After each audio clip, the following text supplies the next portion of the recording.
ভালোবাসবেন, কিছু ভেঙে দেবে, কিচ্ছু বলবেন না। কেন? ওদের কোনো জ্ঞান নেই। 5 বছর পর্যন্ত চুপ, একবার কিচ্ছু বলবেন না। কিন্তু 5 থেকে 15 পর্যন্ত চাণক্যদেব বলেছে ছেলে মেয়েকে শাসনের চোখে রাখুন, নইলে ছেলে মেয়ে বিগড়ে যাবে। ছেলে মেয়ে যখন 15 পেরিয়ে যাবে তখন বলেছে পুত্রা মিত্রা বদাচরেত, মানে কি ছেলে মেয়ের সঙ্গে বাবা মায়ের সম্পর্ক হবে বন্ধুর মতো, নইলে ছেলে মেয়ে বিগড়ে যাবে। যখনই আপনার মেয়ের বয়স 16 পেরিয়ে গেল, যখনই আপনার মেয়ের বয়স ছেলের বয়স 16 পেরিয়ে গেল, বন্ধু হয়ে গেলেন। মা যদি ছেলে মেয়ের বন্ধু না হতে পারে, যেমন এখানে মা তার ছেলের বন্ধু হয়ে গেছে, মাসি হোক আর যা হোক এখন হয়েছে, সেরকম বন্ধু হতে হবে। যদি বন্ধু হতে হয় তাহলে কাজ আছে, মনের কথা জানতে পারবে। আর যদি দূরত্ব করেন তাহলে অসুবিধা আছে। এই জন্য বারবার আপনাদের কাছে নিবেদন রাখলাম, মা তিলক যদি কেউ নিতে পারেন তাহলে খুব ভালো হয়। আপনাদের এখানে তিলক সবাই নাই, খালি কীর্তনে এসছে বলে নাই না, তাছাড়া প্রতিদিন দুপুরবেলায় নেই, আমি শুনলাম কেউ নেই না। আমাদের ওখানে একটি মেয়ে তিলক নেই, প্রত্যেকদিন তুলসীর মালা নেই, তিলক নিয়ে রাস্তা দিয়ে যায়, তখন 5টা মেয়ে বলা বলি করে, বাবা রে দিদি হারানি বই কি ঢং, দিদি হন মালা পড়তে শিখেছে। না না, এটা হচ্ছে আমাদের হিন্দুদের লজ্জা। অন্যান্য ধর্মের মানুষ যদি ধর্ম করে, তাদের ধর্মের লোক তাকে সাহায্য করে, আর আমাদের কেউ ধর্ম করলে তার পেছনে 5 জন লেগে যায়। লজ্জা তো আমাদের। আজকে হাসছেন কি, মার খাবেন একদিন ধরে ধর্ম করতে গেলে, কিচ্ছু উপায় নেই। আপনার একবার তৈরি থাকুন। আপনারা নিবেদন আপনাদের কাছে রইল, যে যেখানে বসে আছেন ধর্মের বেলাতে শক্ত থাকবেন, নইলে ঠকতে হবে আপনাকে। ধর্ম করুন আপনি, মহাপ্রভু শিখিয়ে দিয়েছেন আপনি আচরি ধর্ম অপরে শেখায়, আগে নিজে করুন তারপর অপরকে করান, দেখবেন আপনার লাভ আছে। তবে তিলকের কথা যখন বললাম মায়েরা মন দিয়ে শুনবেন, যদি কেউ তিলক নিতে আমার মতো না পারেন তাহলে একটা কাজ করবেন, স্নান করবেন, আপনার লাভ হবে। কিন্তু শাস্ত্র বলে দিয়েছি, হাতে একটু জল নেবেন, এই আঙুলে করে তিলক নিয়ে নেবেন, হাতে জল নেবেন, এই আঙুলে তিলক নেবেন। কেন বলুন তো? এখানে হাতে জল নিয়ে যদি আমি যেমন তিলক করেছি, জল তিলক করবেন, কেউ দেখতে পাবে না, কিন্তু জল তিলক হয়ে গেল। স্নান করার পর কেউ দেখতে পাবে না, কিন্তু আপনি জল তিলক হয়ে গেল, আপনার কিন্তু লাভ হয়ে গেল। আপনি বুঝতে পারলেন, অজান্তে লাভ হয়ে গেল, তিলক করলেন। যদি তাও না পারেন, বাচ্চাদেরকে আপনি লোককে দেখাবেন যে আমার দেখে যদি 5 জন নেয়, যদি আমার মতো তিলক না করতে পারেন তাহলে এক কাজ করুন। বলে কি না, তুলসী গাছের নিচে যে কাঁচা মাটিটা আছে, ওই মাটিটা এই আঙ্গুলে করে হরে কৃষ্ণ মহামন্ত্র বলে নেবেন সবাই। তুলসী গাছে জল ঢালা পরে এই আঙ্গুলে করে। মায়েরা, এই আঙ্গুলটা বুড়ো আঙ্গুল, বৃদ্ধাঙ্গুষ্ঠী। এটা কি? তর্জনী। এটা কি? মধ্যমা। এটা কি? অনামিকা। এটা কি? কনিষ্ঠা। এই আঙ্গুলে করবেন কেন? এটার নাম অনামিকা। অনামিকা মানে কি কোনো নাম নেই? এটা ভগবান বিষ্ণুর আঙ্গুল। শুভ কাজ করতে গেলে এই আঙ্গুলটার দরকার। ভগবানকে তুলসী পত্র দেবেন, এই আঙ্গুলে টাচ থাকতে হবে, এই আঙ্গুলে টাচ থাকতে হবে। ভগবানকে তুলসী পত্র দিতে গেলে, ভগবানকে বাতাসা দেবেন, এই আঙ্গুল টাচ থাকবে। ভগবানকে যাই দেবেন, এই আঙ্গুলটা টাচ থাকতে হবে। এই আঙ্গুলটা ভগবানের আঙ্গুল, খুব মাথায় রাখতে হবে কিন্তু আপনাদেরকে। ঘর থেকে বেরোনোর সময় শুভ কাজে যাচ্ছেন, যে কাজে যাচ্ছেন, বাচ্চা থেকে বয়স্ক, মাকে প্রণাম করে যাবেন। বয়স্করা বলবেন আমার মা কোথায় পাবো? মায়ের ছবি দেওয়ালে টাঙানো আছে, প্রণাম করুন। মহাপ্রভু যখন ঘর থেকে বেরোতেন, মহাপ্রভু মাকে প্রণাম করতেন, ঘর থেকে ফিরে এসে আবার মাকে প্রণাম করতেন। স্বয়ং ভগবান হয়ে জগতের প্রত্যেকটা জীবকে শিখিয়ে দিয়েছিলেন, আমার কাছ থেকে সংস্কার শেখো। মাকে প্রণাম করে, বাবাকে প্রণাম করে ঘর থেকে বেরোতে হয়, আর মাকে প্রণাম করে, বাবাকে প্রণাম করে ঘর ঢুকতে হয়। কিন্তু কিছু মনে করবেন না, আমাদের ভালোবাসাটা বয়স্কদের প্রতি বেশি না বাচ্চাদের প্রতি বেশি? জোরে বলুন, বলবেন জোরে বলুন। দেখবেন বয়স্ক বাবা মায়েরা আমাদের কাছে ভার বোঝা হয়ে যায়, আর ছোটগুলো আদরের হয়ে যায়। কিন্তু জেনে নিন, যারা ছোটগুলোকে আদরে করছেন তারাও কিন্তু একদিন বোঝা হয়ে যাবেন। একবার পরিষ্কার কথা। এইদিকে ছেলের জন্য বাবার পকেট উন্মুক্ত, শুনবেন কথাগুলো। ছেলের জন্য বাবার পকেট উন্মুক্ত মানে খোলা, যা চাইবি পেয়ে যাবে। কিন্তু ছেলের জন্য বাবার জন্য ছেলের পকেট সংক্ষিপ্ত, সব পাবে না, কিছু কিছু পাবে, তবু বাবা সন্তুষ্ট। কি বললাম কথাটা বুঝতে পারছেন? ছেলের জন্য বাবার পকেট উন্মুক্ত, বাবার জন্য ছেলের পকেট সংক্ষিপ্ত, আর এটাই নিয়ে বাবা সন্তুষ্ট। নিবেদন আপনাদের সামনে, কিছু মনে করবেন না, আমার দিকে তাকান। যখন দেখবেন ছোট ছেলে থাকে, এইদিকে যারা বাবা হয়েছেন, ছোট ছেলে থাকে, তখন দেখবেন বাবার কোলে থাকে, বাবাকে কি বলে? বাবা ওটা কি ছাগল, ওটা কি গরু, ওটা কি ভেড়া, ওটা কি পাখি। এত কাজের মধ্যে বাবা উত্তর দেয়। কিন্তু বাবার যখন বয়স হয়ে যায়, এরকম ঘরে কোণে বসে আছে, ছেলের বন্ধুরা বেড়াতে এসছে, খোকা কে এসেছিল রে? তোমার তো দেখি কেস চলে আসছে, তোমার খাও দাও, চুপ করে বসে থাকো, খালি ওই নজর, কেস চলে আসছে। তুই যখন ছোট ছিলি তখন তো একবারও বলি নাই আমাকে যে কেস চেনে আসছে, 1000 প্রশ্ন উত্তর দিয়েছিল। এগুলো ভাবতে হবে, আপনার ওই দিনটা আসছে, আপনি ভাবছেন কি? আপনি যাকে দেখাচ্ছেন আপনি ওইটাই পাবেন আপনার ছেলের কাছ থেকে। ও মা ঘুঁটে পড়ে গোবর হাসে, তোমারও একদিন এইরকমই আছে। সুতরাং তৈরি থাকুন, যেমন করবেন সেরকম পাবেন। মায়েরা, মাকে বাবাকে প্রণাম করতে গেলে প্রণামের নিয়ম বলি। এই মন্দিরটা কি মন্দির? জোরে বলুন। দুর্গা মন্দির। তাকান আমার দিকে। দুর্গাকে যখন প্রণাম করবেন তখন আপনাকে মাথায় রাখতে হবে উনাকে ডান দিকে রেখে প্রণাম করবেন। এখানে সবচাইতে ভালো লাগলো কি না, আমি যখন মাসায় ছিলাম সবাই প্রণাম করতে আসছে, অনেকে প্রণাম দেখে আমি খুশি হলাম। এই জন্য খুশি হলাম, প্রণামটা জানতে পেরেছে, শুনতে পেরেছে, বিচার করতে পেরেছে। যখন আপনি দেবদেবীকে প্রণাম করবেন, মা কালী, মা মনসা, মা দুর্গা, সবসময় তাদেরকে ডান দিকে রেখে প্রণাম করবেন। যখন ভগবান কৃষ্ণ, নারায়ণ, বিষ্ণুকে প্রণাম করবেন, বাঁ দিকে রেখে প্রণাম করবেন, নইলে প্রণাম আপনার হলো না, বেকার হয়ে গেল। মেয়ে পরীক্ষা দিতে যাচ্ছে, দিব্যি সোজা করে প্রণাম করছে, ওর হলো না। ও যেটার জন্য গেল পরীক্ষায় ফেল করবে তা নয়, যে আশীর্বাদটার জন্য গেল ওটা পেলো না কিন্তু এই সময়। কেন বলুন তো? ওর প্রণাম উল্টো হয়ে গেছে। ওই জন্য খুব শাস্ত্রের নিয়মে করতে হবে। কেন? ভগবানকে প্রণাম করতে গেলে তাকে বাঁ দিকে রেখে প্রণাম করতে হবে, আর দেবদেবীকে প্রণাম করতে গেলে সম্মুখে রেখে, আর সাধুগুরু বৈষ্ণব বাবা মাকে প্রণাম করতে গেলে সামনে, বাবা মাকে সামনে, দেবদেবীকে ডান দিকে, ভগবানকে বাঁ দিকে। এই যে দেখাবেন, বাবা মাকে যারা প্রণাম করেন, সাধুগুরু বৈষ্ণবকে প্রণাম করেন, আপনার ডান হাতটা ওনার ডান পায়ে পড়বে, আপনার বাঁ হাতটা ওনার বাঁ পায়ে পড়বে। এইদিকে আপনার ডান হাত ওনার ডান পায়ে, আপনার বাঁ হাত ওনার বাঁ পায়ে। কিন্তু দেখবেন আমি দাঁড়িয়ে আছি, আমাকে প্রণাম করুন, দেখবেন সোজা প্রণাম করতে গেলে আপনার ডান হাতটা আমার বাঁ পায়ে পড়ছে, আপনার বাঁ হাতটা আমার ডান পায়ে পড়ছে। তাহলে প্রণামের নিয়ম কি? তাকান, হ্যাঁ, যারা জেনেছে তারা জেনেছে। বাঁ হাতটা নিচে, ডান হাতটা উপরে, দেখে নেবেন আপনার বাঁ হাতটা ওনার বাঁ পায়ে, ডান হাতটা ডান পায়ে। এই একটা প্রণাম। আর একটা প্রণাম আছে কি বলুন তো, যত মোবাইল চালাচ্ছে স্ক্রিন টাচ প্রণাম, নাকে দিবে স্ক্রিন টাচ প্রণাম। এখনকার ছেলে মেয়েদের কি প্রণামের জোর, স্ক্রিন টাচ প্রণাম। যত দিন যাচ্ছে অধঃপতন আমাদের হয়ে যাচ্ছে। দারুণ কথা বলে যায় মেয়েরা। আচ্ছা, নামাবলী, নামাবলী দেখেছেন? জোরে বলুন। নামাবলী বাবারা তো জানে, আপনারাও জেনে নিন। নামাবলী, ওই নামাবলীটার আগে নাম ছিল রামাবলী। হরে কৃষ্ণ। বৈষ্ণব বাবারা বসে আছেন, তারা জানেন নামাবলীটার আগে নাম ছিল রামাবলী। মায়ের কত কৃতিত্ব দেখুন। একজন মা তার ছেলের জন্য, ভগবানকে পাওয়ার জন্য কি করতে পারে দেখুন। আচ্ছা বলুন তো মায়েরা, আমরা একটা কথা বলি না, ঘর শত্রু, জোরে বলুন, বিভীষণ। আচ্ছা, রাক্ষস কুলের রাবণ রামের সঙ্গে যুদ্ধ করেছিল, কিন্তু বিভীষণ রামের পক্ষে গ্রহণ করেছিল। এই যে দেখাবেন, এই যে এই যে এই যে সুবল, আমাদের দেখান, এই যে সুবলের কথা বললাম, এই সুবল কি করেছে মা? এই সুবল ছিল কে বলুন তো? এই সুবল ছিল বিভীষণের ছেলে তরুণী। বিভীষণের ছেলে তরুণী। এই যে আপনার রামাবলী বলেন না, নামাবলী, এই নামাবলীটার জন্ম কোথা থেকে হলো জেনে নিন। খুব শাস্ত্রের কথা। নামাবলীর জন্ম কি করে হলো? বিভীষণের ছেলের নাম ছিল তরুণী। রাবণ যখন রামের সঙ্গে যুদ্ধ করলো, রাবণ যখন হেরে যাচ্ছে, এইদিকে রাবণ তখন গালে হাত দিয়ে ফোঁটা ফোঁটা জল পড়ছে চোখ দিয়ে। বিভীষণের একমাত্র ছেলে তরুণী গিয়ে বলল, জেঠু, জেঠু, কি হলো, কাঁদো কেন? বাবা, রামের সঙ্গে যুদ্ধ করে আমার সব সৈন্য মরে গেল, আমি আর কি নিয়ে বেঁচে থাকবো, এবার আমার মৃত্যুবরণ হবে। ও জেঠু, আমি যুদ্ধ করব না, তুই বাচ্চা ছেলে, তুই পারবি কি করে? কুম্ভকর্ণ 6 মাস ঘুমোয়, 6 মাস জাগে, এত শক্তিশালী, সে পারলো না, তুই কি করে পারবি? জেঠু, বড়দের আশীর্বাদ যদি ছোটদের উপরে থাকে, বড়রা আশীর্বাদ দিয়ে ছোটদের জিতিয়ে দেয়। তুমি আমার মাথায় হাত দিয়ে আশীর্বাদ দিয়ে দাও, রামের সঙ্গে আমি যুদ্ধ করব, আমি জিতে যাব। এখানে যারা কীর্তন শুনতে এসছেন ভাইরা, আপনাদের ভাইয়ের ছেলে কিন্তু আপনাকে খুব ভালোবাসবে। জেঠুরা দেখবেন ভাইপোদের খুব প্রিয়, দেখে নেবেন বেশিরভাগ ক্ষেত্রে। ভাইপো দেখবেন জেঠু জেঠু করে পাগল হয়ে যায়। একটা মানে এখন নয়, প্রত্যেকটা বংশে দেখবেন বেশিরভাগ ক্ষেত্রে ভাইপোরা জেঠু জেঠু করে পাগল, আর জেঠু দেখবেন ভাইপোর নামে পাগল খুব। এটা নিয়ে রাবণ বলছে, বাবা তুই পারবি কি করে, তুই যে বাচ্চা ছেলে? বললাম তো জেঠু, তোমার আশীর্বাদ যদি মাথায় থাকে তবে আমি যুদ্ধ করতে পারবো। যা, আমি তোর মাথায় হাত দিয়ে আশীর্বাদ করে দিলাম, তুই যুদ্ধ কর। মায়েরা যখনই আশীর্বাদ করেছে, মায়ের কাছে ছুটে এসছে। এই তরুণীর মায়ের নাম, মানে বিভীষণের স্ত্রীর নাম ছিল সরমা। এই সরমা সেদিন একটা হলুদ কাপড় পরেছিল, ভালো করে শুনবেন। বিভীষণের মা হলুদ কাপড় পরেছিল। বিভীষণের চরণে প্রণাম করে, সরমার চরণে প্রণাম করে বলছে, মা আমি যুদ্ধ করব। যুদ্ধ কার সঙ্গে করবি? রামের সঙ্গে। তুই ভগবানের সঙ্গে যুদ্ধ করবি? আমার কি আনন্দ খোকা তুই। বলুন তো মায়েরা, এখানে এতগুলো মা আছেন, আপনার ছেলেকে যুদ্ধে পাঠাবেন? জোরে বলুন হ্যাঁ না। যুদ্ধ শুনলে মাথা খারাপ হয়ে যাবে।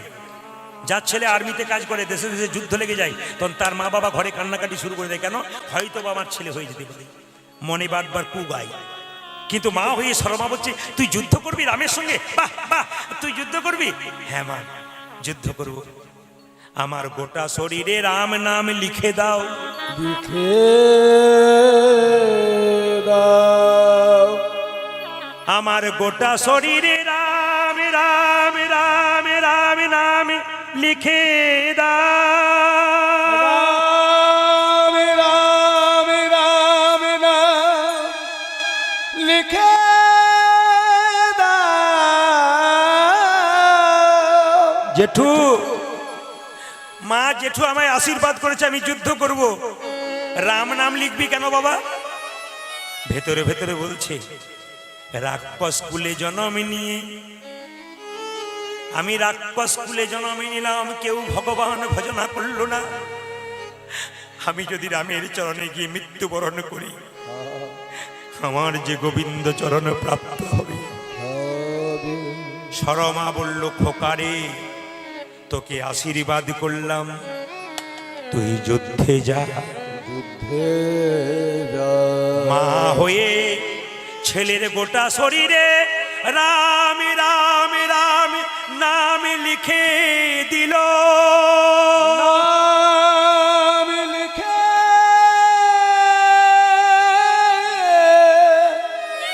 দিল। মা গোটা শরীরে রাম নাম লিখে দিলে, এবার আমায় আশীর্বাদ করবে না? কি আশীর্বাদ করবো তোকে? মায়ের কোনো জিনিস যদি ছেলের কাছে থাকে, ছেলের যে কোনো ক্ষতি হয় না বাবা। মায়ের আশীর্বাদ যদি ছেলের উপরে থাকে, ছেলের কোনো ক্ষতি হয় না। মা সরমা কেঁদে কেঁদে বলল, আশীর্বাদ করলাম এইটাই, তুই যে ইচ্ছাই চললি সেই ইচ্ছা তোর পূরণ হবে খোকা। তোর মনের ইচ্ছা পূর্ণ হবে, তুই ভগবান পাবি।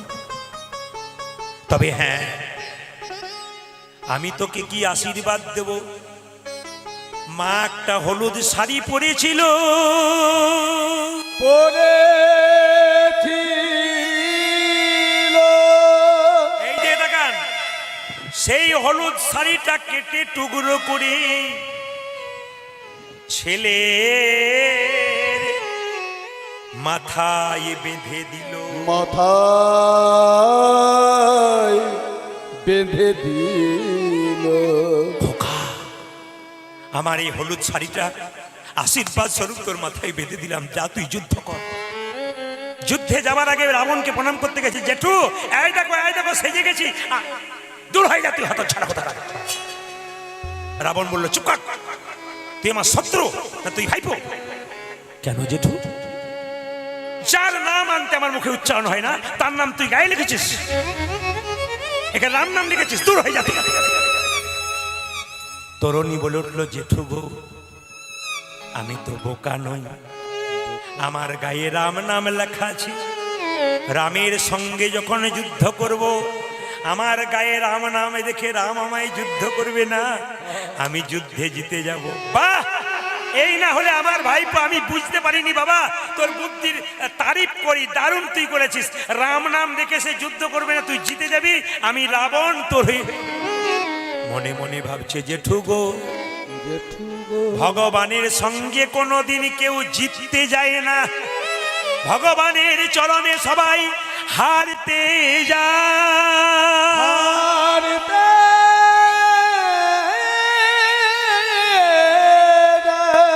রাবণ বুঝতে পারে নাই, মা তাকান আমার দিকে, রাবণ বুঝতে পারে নাই, আশীর্বাদ করে দিল, যা।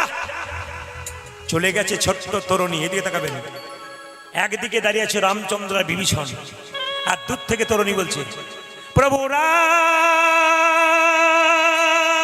ও গো প্রভু,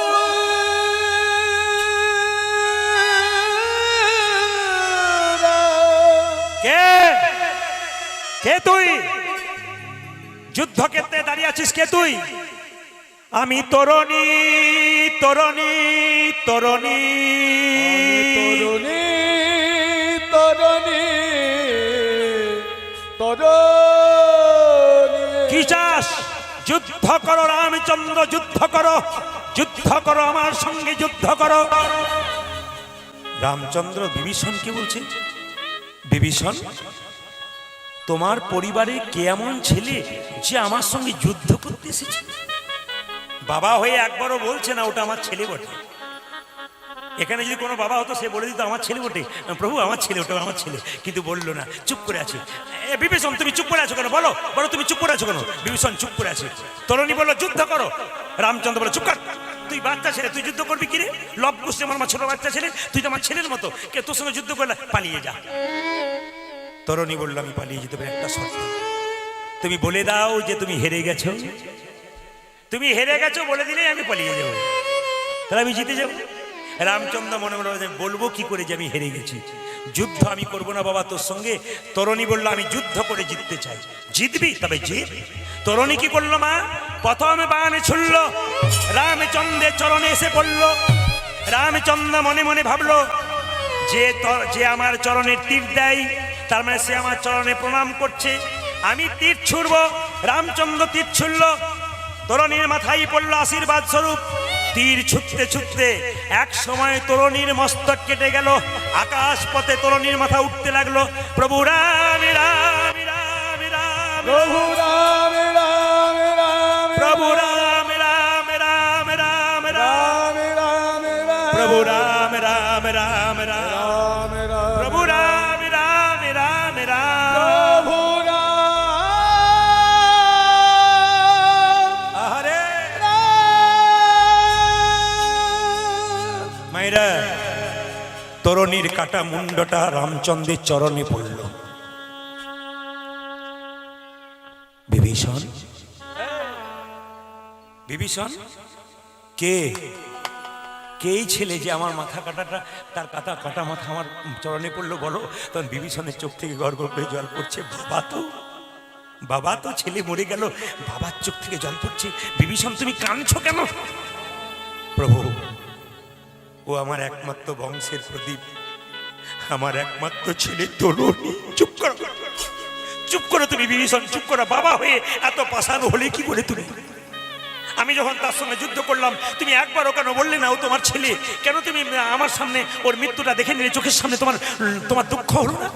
প্রভু, ও যখন তোমার সঙ্গে যুদ্ধ করছিল আমি ভাবছিলাম রাক্ষস কুল থেকে মুক্তি পেয়ে তো আমি তোমার চরণে এসেছি, তা ও যদি রাক্ষস কুল থেকে মুক্তি পেয়ে তোমার চরণে আসে, ওর জীবন ধন্য হয়ে যাবে, ও মানব কুলে সঠিক জন্ম হবে।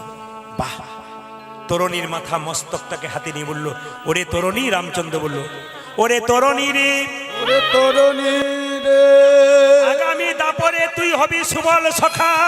সুবল সখা, তুই যেহেতু আমার মুখের সামনে রয়ে গেলি, আগামী দাপরে তোকে সামনে রেখে আমি সুবল সখা রাধারীর সঙ্গে লীলা করব। এই দিকে তাকান। আর তোর মাথাতে যে হলুদ কাপড়টা রইল, তাকান তাকান তাকান তাকান, তোর মাথাতে যে হলুদ কাপড়টা রইল, তোর মাথার কাটা মুন্ডর কাটা রক্ত নিয়ে এই হলুদ কাপড়ের উপরে রাম নাম লিখে দিলাম। আজ থেকে তৈরি হবে রামাবলী। জেনে গেলেন আপনারা মায়েরা? সুবলের তরুণীর কাটা মুন্ড থেকে রক্ত দিয়ে রামচন্দ্র নিজে হাতে রাম নাম লিখে দিল। ওই রামাবলীটা পরের জন্মে আবার নামাবলী হয়ে গেল। সবাই লক্ষ্য করুন মা, শুনলে চমকে যাবেন একটা কথা। কাঠবেড়ালি দেখেছেন? জোরে বলুন। হ্যাঁ। আচ্ছা, কাঠবেড়ালিকে কি বলেন? কবিতাতে কাঠবেড়ালি কাঠবেড়ালি পেয়ারা তুমি খাও। আচ্ছা, এবার ভেবে বলুন তো কাঠবেড়ালির গায়ে কটা দাগ থাকে পিঠে? বাহ, খুশি, আমি খুশি। এই যে 3টে দাগ কাঠবেড়ালির গায়ে থাকে, আচ্ছা বলতে পারবেন এই দাগটি কার? বাহ, এ আপনারা উত্তর দিলেন, কালকে দীঘাতে উত্তর দিয়েছি। এই কাঠবেড়ালির গায়ে কিন্তু 3টে দাগ থাকে, এই 3টে দাগ হচ্ছে রামচন্দ্র। প্রশ্ন করবেন কখন দাগটা দিয়েছিল? দেখে নিন। যখন দেখবেন সাগর বন্ধন হচ্ছিল, সেতু বন্ধন হচ্ছিল, বানর সেনারা বড় বড় পাথর রামের নামে ছুটছে, আর পাথরগুলো জলে ভেসে যাচ্ছে। তো মায়েরা সেই সময় ছোট্ট একটা কাঠবেড়ালি একটু করে লাফাচ্ছে, একটা করে ছোট্ট পাথর জলে ভেসিয়ে দিচ্ছে। ওই বড় বড় পাথরের ফাঁকে ছোট্ট পাথরগুলো জয়েন দিয়ে দিচ্ছে। তারপরে দেখবেন যখন ইটের তৈরি এই মন্দিরটা হচ্ছিল, তখন সব কিন্তু বড় ইটের হয়নি, ফাঁকগুলোকে মোজাবাজি ছোট ছোট ইট ঢুকিয়ে দেওয়া হয়েছে। ঠিক সেরকম দেখবেন যখন বড় সেতু বন্ধন হচ্ছিল, এদিকে দেখাবেন, যখন সেতু বন্ধন হচ্ছিল তখন ছোট্ট ছোট্ট পাথরগুলোকে ঢুকিয়ে দিচ্ছিল। এখন সেই সময় হনুমান বলে উঠলো, এই যে, হনুমান বলে উঠলো, এই যে, বলে কি?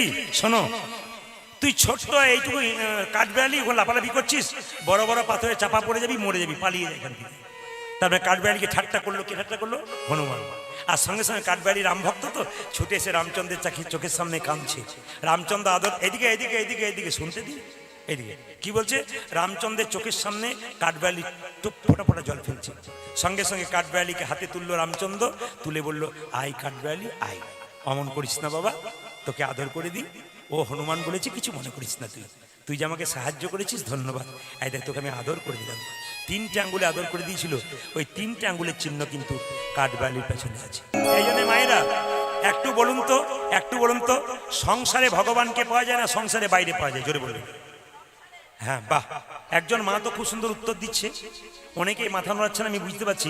সংসারে পাওয়া যায়, একটু মন দিয়ে শুনবেন তো। ঘর বাড়ি ত্যাগ করে বলে কৃষ্ণ হরে হরে, তুং দিয়ে যাই বৃন্দাবন, বাড়ি ছেড়ে তো চলে গেছে, ঘর যে তার মনে আছে, এই ত্যাগে পাওয়া যায় না শ্রীনন্দের নন্দন। আপনি বৃন্দাবন যাবেন বলে রাস্তাতে চলে যাচ্ছেন, হঠাৎ আপনার মনে পড়ে গেল মেয়েটার বিয়ে হলো না, ছেলেটার চাকরি হলো না, এরকম পিছু টান যারা আছে, সে বৃন্দাবনে গিয়ে কোনো লাভ হবে না।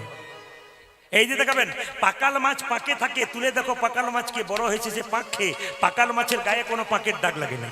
একটা 5 কেজি 10 কেজি পাকাল মাছ পাকে থাকে, পাক খেয়ে বড় হলো, গায়ে কোনো পাকের দাগ লাগে না। যারা কৃষ্ণ ভক্ত হয় তাদের শরীরে কোনো দুঃখের ছাপ থাকে না, তারা সদা আনন্দময় হয়ে থাকে। পদ্মপাতা জলে ভাসে, যখনই বর্ষা আসে, বর্ষার জল লাগে পদ্মপাতার গায়ে, তুলে দেখো পাতাখানা, পদ্মের গায়ে দাগ লাগে না। এরকম যদি ত্যাগী হওয়া যায়, ভগবান শ্রীকৃষ্ণের চরণ পাওয়া যায়। পদ্মপাতার উপরে বর্ষার জল ফটাফট পড়ে, বলুন তো পদ্মপাতার গায়ে দাগ হয়? জোরে বলবেন হ্যাঁ না না। পদ্মপাতার গায়ে দাগ হয়? হয় না। তাহলে যারা ভক্ত পদ্মপাতা, যতই দুঃখের ছাপ পড়ুক, সদা আনন্দময় হয়ে থাকে। এই জন্য মায়ের এক কাজ করবেন, সংসারে থাকবেন, ভগবানকে ডাকবেন। কে বলেছে? রামকৃষ্ণদেব বলেছে। এটা হাততালি দিয়ে বলুন তো সবাই মিলে, হাতে করো কাম, তালি তালি একসঙ্গে। রামকৃষ্ণ বলেছে, হাতে করো কাম, আরে মুখে বলো হরি, মানব জন্ম তোমার যাইবে গো তোরি। তালি, হাতে করো কাম, আর মুখে বলো হরে, মানব জনম তোমাদের যাবে গো তোরে। হাতে করো কাম, আরে মুখে বলো হরি, মানব জন্ম তোমার যাইবে গো তোরি। ওটা যে হাতে করো কামার, মুখে বলো হরি, মানব জনম তোমার যাইবে গো তোরি। এই দেখুন আপনাদের আসলে একটা ভালো জিনিস দেখলাম, 2-4 জন হাতে করো কাম আর মুখে, আবার 2-4 জনকে দেখতে পাচ্ছি, 2-4 জন মাথা জীবনে মাথায় কাপড় নেই না, নেই না। এই যে হাতে করো কাম আর মুখে বলো হরি। পাশের মেয়ের, ওই দিদি তুমি ঘুমোচ্ছ বলে, ঘুমোই না, ধ্যান করে করে শুনছি। বলে এমন ধ্যান কর না, তুলে নিয়ে যেতে হবে আবার এখান থেকে। তালি দিন, হাতে তালি দিন।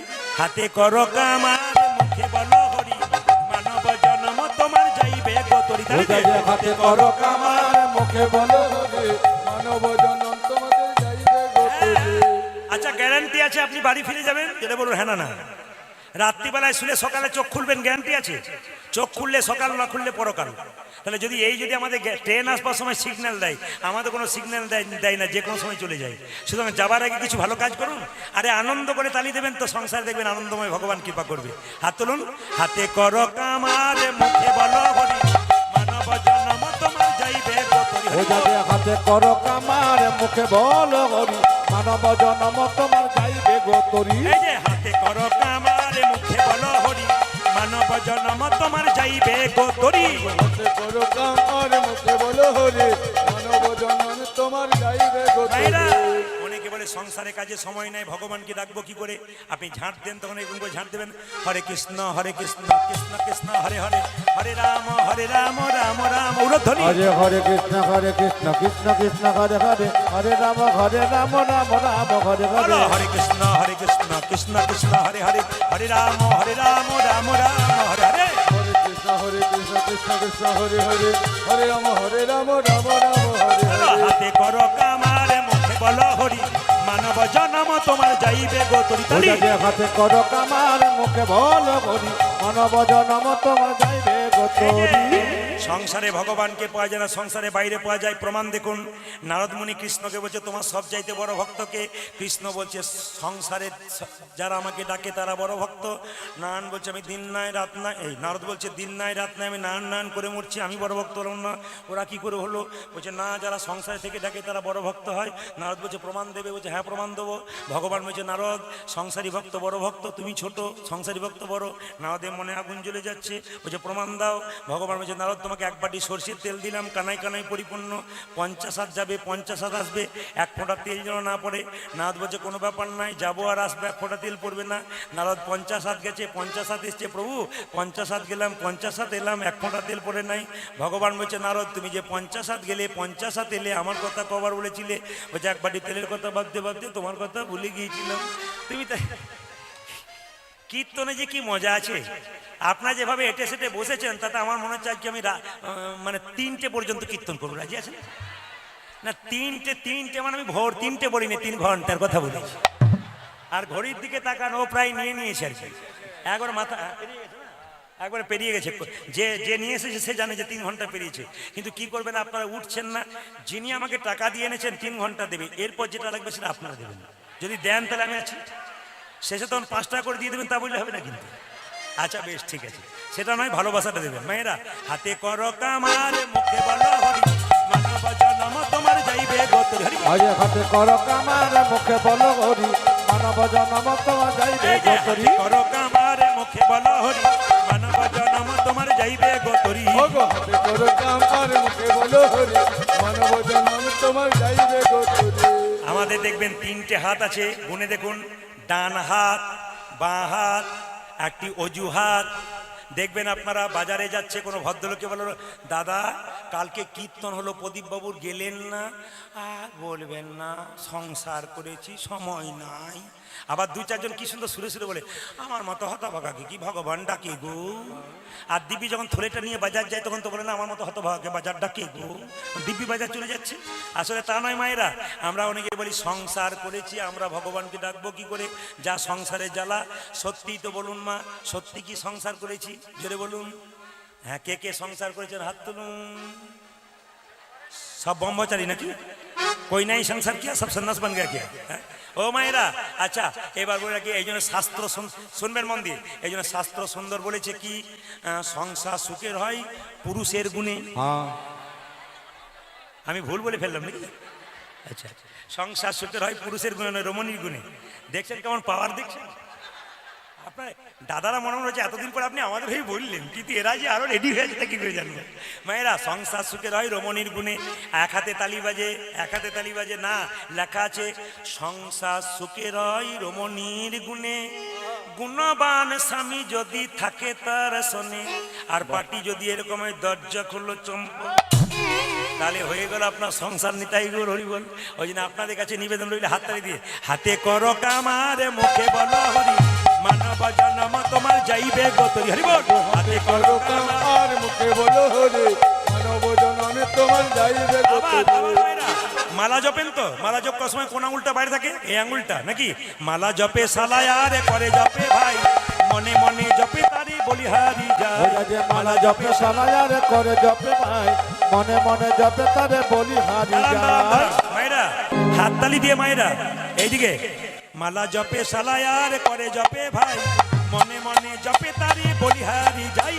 মালা জপে সালায়ার করে জপে ভাই, মনে মনে জপে তারে বলি হারি যায়।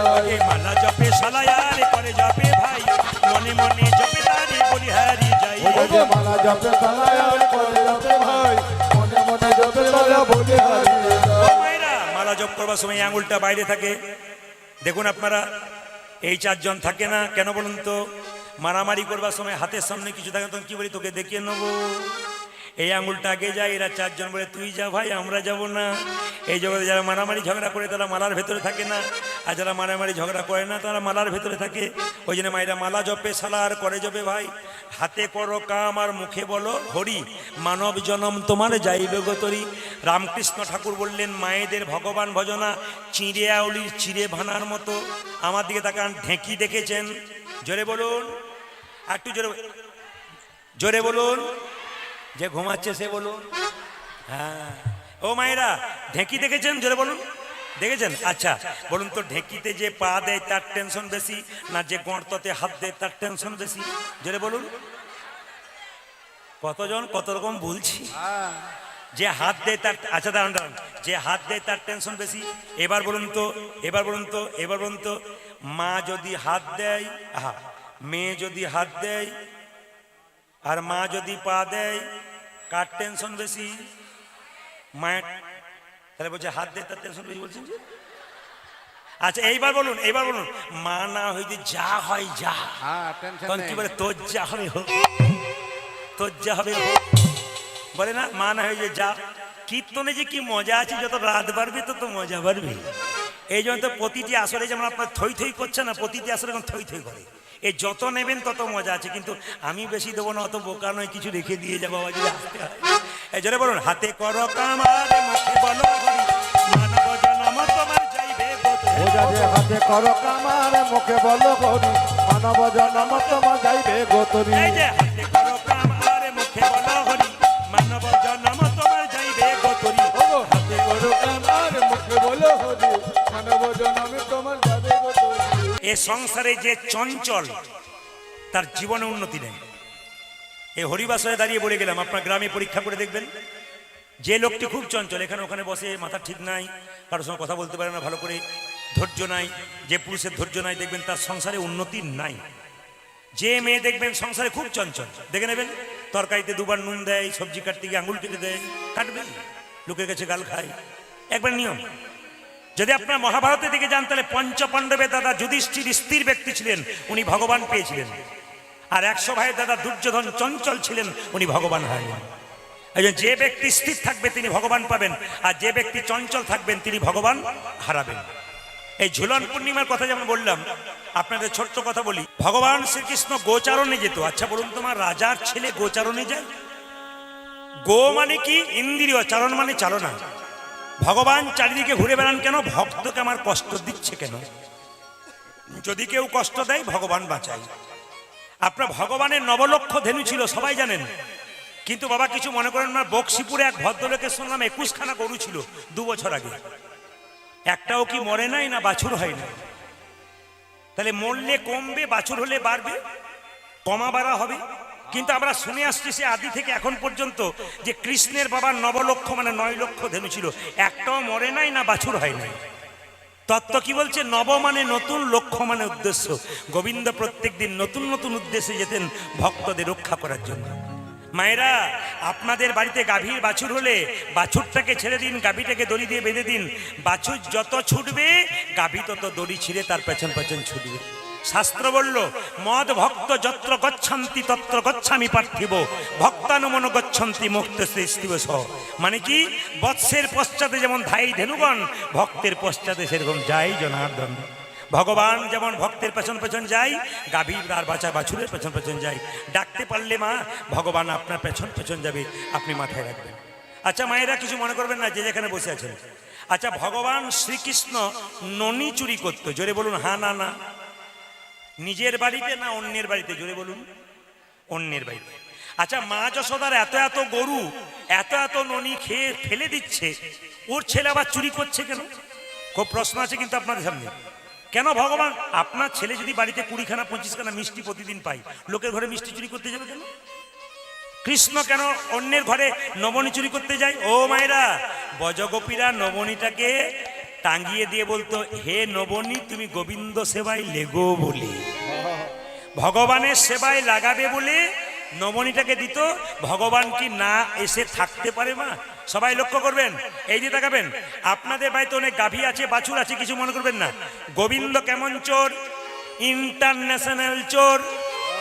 এই জগতে কেউ চুরি করলে শুধু চুরি করার সময় কিছু নিয়ে যায়, কিছু নিয়ে রেখে যায়।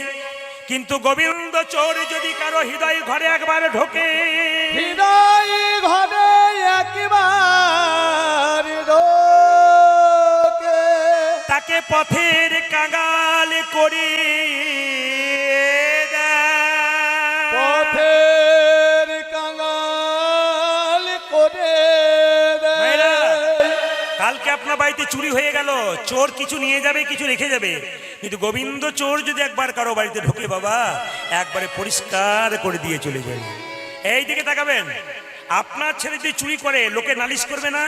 যশোমতী বাড়িতে বসে আছে, বজগোপীর এসে এই যে এই যে এই যে এই যে এই যে যশোদে, ও যশোদে, আপনাকে বলিনি যশোমতী, হ্যাঁ আপনি বেশি চঞ্চলতা করছেন বলে দেখছি। এই দিকে দেখেন, ও যশোদে বলে কি, এ তোর ছেলে না, এ খালি ননি চুরি করে বেড়াচ্ছে আমাদের। যশোমতী বলছে, শোন, আমার ঘরে ননি খাবার লোক নাই, ছেলে আমার খেতে পারে না, এইটুকু বাচ্চা, ওই যে দেখতে বাচ্চা কিন্তু বাচ্চাটি পেটটা চৌবাচ্চা, যত দিবি তত খাচ্ছি। শুনে তোর ছেলে চুরি করে, বলছে কি করে চুরি করে, তোরা কি ঘরে থাকিস না, সব পালিয়ে যাস? বলছে ঘরে থাকলেও চুরি করে। বলছে কি করে চুরি করে? বলছে তোর ছেলে একা যায় না, দল বলে নিয়ে যাই, টাকা বেনা দিবে। তোর ছেলে একা যায় না, দল বলে নিয়ে যাই। বলছে বেশ বেশ বেশ। তারপর কি হয়? আমরা যখন ঘরের ভেতরে কাজ করি, গাভীর বাছুরগুলো বাঁধা থাকে দুধ দোয়াবো বলে, কিন্তু কিছুক্ষণ পরে বাছুরগুলোকে খুলে দেয়। বাছুরগুলো যখন গাভীগুলো দুধ খায়, সেই ফাঁকে নবনীতে হাঁড়িতে নবনী চুরি করে নিতাই গৌর হরি গৌর করে দেয়। বলছে ও তাই নাকি? যখন বাছুর বাঁধতে যায় তখন তো ঢুকে যায় ভেড়ালির ভেতরে। ওই তাহলে এক কাজ করবি, এবার তুই হাঁড়ি রাখবি এইদিকে, এবার তুই নবনীটা রাখবি শিখাতে রাখবি। বলছে আমি তো শিখার ওপরেই রেখেছি। বলছে তাহলে নবনী খাই কি করে? বললাম তো ছেলে একা যায় না, অনেকগুলো মিলে যায়। এর কাঁধে ওর কাঁধে চাপতে চাপতে যখন লাগালে পায় না, তখন বাঁশিতে করে ফুটো করে দেয়, হা করে দেয়, গড় গড় গড় গড় করে পড়ে যায়। ওই তাহলে এবার এক কাজ করবি, অন্ধকার ঘরে নবনী রাখবি, তো আমার গোপাল দেখতে পাবে না। সখীরা বলছে শোন যশোমতী, তোর গোপালকে যদি কারো অন্ধকার ঘরে একবার নিয়ে যায়, তোর গোপালে ঢুকলে আপনা আপনি সেই ঘর আলো হয়ে যায়। হরি হয়ে এই, এক কাজ করবি, এবার হাঁড়িতে নবনী রাখবি না, ফাঁকা রেখে দিবি। যাবে হাত দেবে আর চলে আসবে, এইদিকে যাবে হাত দেবে আর চলে আসবে, আর যাবে না। নবনী রাখবি না, ফাঁকা হাঁড়ি রেখে দিবি। সখীরা বলছে সেটা করেও দেখেছি। বলে কি? ওটা তার আরো গন্ডগোল হয়ে গেছে। বলে কেন? একদিন ফাঁকা হাঁড়ি রেখেছিলাম, যখন তুলতে যাচ্ছি তখন দেখতে পাচ্ছি এক হাঁড়ি জল হয়ে গেছে। বলে কি করে হলো? তোর গোপাল হিচি করে দিয়ে চলে গেছে। তোর গোপালের কাণ্ড দেখলে মাথা খারাপ। তোর গোপাল যেমন তেমন গোপাল নয়, হিচি করে দিয়েছে। ওই তাহলে এক কাজ করবি, একজন বজগোপী বলছে আমি পড়াশুনো করেছি, তোরা বোকা, ধরতে পারিস না, আমি ধরবো। বলে কি করে ধরবি? বলে ঠিক আছে কোনো চিন্তা নেই, এই দেখ যেখানে নবনীর হাইটা দেবো সেখানে একটা ঘন্টা বেঁধে দেবো, ঘন্টাটা বেঁধে দেবো। যখন নবনী চুরি করতে যাবে খোকা তোর, তখনই ধরে নেবো। মায়েরা, গোবিন্দ মনে মনে ভাবলো তুমি শিক্ষিত হও মূর্খ হও, যদি আমার প্রতি প্রেম না থাকে, ভক্তি না থাকে, আমি কাউকে ধরা দিই না। যতই আমাকে দড়ি দিয়ে বাঁধো, কেউ বাঁধতে পারবে না যদি প্রেমের দড়ি দিয়ে না বাঁধতে পারো। ভগবান হলো প্রেমিক ভগবান, তাকে হিংসা করে পাওয়া যায় না, বিদ্বেষ করে পাওয়া যায় না, জোর করে দড়ি দিয়ে বেঁধে পাওয়া যায় না, তাকে প্রেম করে পাওয়া যায়। বুঝে তাই নাকি? বলে তাহলে কি করবো? শিক্ষিত বজগোপী কি করেছে মায়েরা না, যেই না ঘন্টাটা বেঁধে দিয়েছে, গোবিন্দ কি করেছে? গোবিন্দ এর কাঁধে ওর কাঁধে চেপেছে, দেখছে ঘন্টাটা ঝুলছে। এদিকে তাকান, গোবিন্দ ঘন্টাকে বলছে এই ঘন্টা তোকে কে এনেছে? ঘন্টা বলছে আমি আসি নাই ঠাকুর। বলে তাকে তোকে কে আনলো? তোর এত বড় সাহস কেন? তুই কোনোদিন থাকিস না। বলছে আমাকে ওই গোপী এনেছে। বলছে একবারে বাজবি না? বলছে না ঠাকুর বাজবো না, বাইলে তোর একদিন আমার একদিন, না ঠাকুর আমি বাজবো না। বলছে দেখ বাজবি না তো? বলছে না বাজবো না। ঘন্টা মনে মনে ভাবছে আমি আজে বাজে জায়গায় বাজবো না, বাজার জায়গায় ঠিক বেজে দেবো, একবার দেখো কি হয়। এই দিয়ে দেখান, গোবিন্দ বলছে ঘন্টা বাজবি না। হাঁড়ির ভেতরে হাত ঢুকিয়েছে, ঘন্টা বাজবি না? বলছে না বাজবো না। হাঁড়ি থেকে নবনী তুলেছে, ঘন্টা বাজবি না? বলে না বাজবো না। তুলে যেই না মুখে দিতে যাবে, ঘন্টা ঢং ঢং করে বেজে গেছে। বাজবি কেন? ঘন্টা বলছে হে গোবিন্দ, মন্দিরে যে তোমার ভোগ হয় তখন আমি এমনি ঘন্টা বেজেই উঠি, আর জীবন্ত ভগবান যদি ভোগ খাই তবে না বেজে কি থাকতে পারি? হরি হরি বল। থাকতে পারি, না বেজে কি থাকতে পারি? না বেঁচে কি থাকতে পারি। গোবিন্দ সেবাই লাগিব বলে না বেজে কি